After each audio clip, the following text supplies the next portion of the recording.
بسم الله وعلى بركة الله. مشاهدينا الكرام، الآن لتنطلق هذه الجياد المشاركة الآن للجواد العيناك لاسطبل فالح عبد الله الزعبي يتقدم في صدارة هذا السباق.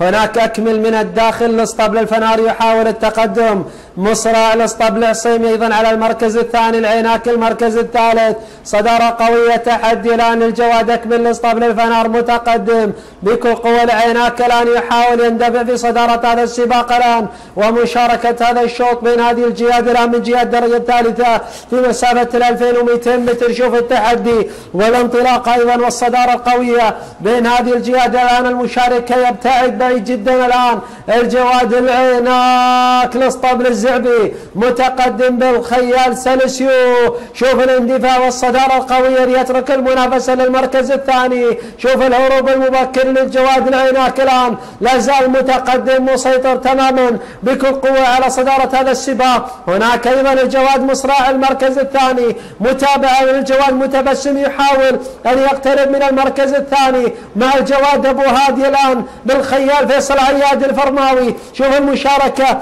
للجواد دام عزت بالخيال كونكاليناس يحاول على المركز الثالث مع الجواد أبو هادي المركز الثاني. العيناك لا زال متقدم بعد اقتراب الجياد أيضا منه في هذا الشوط. شوف الاندفاع الكبير والقوي الآن للجواد العيناك، والجواد أيضا دام عزت يحاول بكل قوة على صدارة هذا السباق، والمشاركة وابو هادي كذلك يحاول. شوف الجواد ايضا ابو نصيرو. هناك ايضا شعلاني يحاول التقدم بكل قوة من الداخل لاسطبل النشامة قادم شعلاني الان. شوف المتابعة، شعلاني بدأ الان ياخذ الحطم الخارجي لدخول الخط المستقيم. ابو هادي كذلك من الخارج.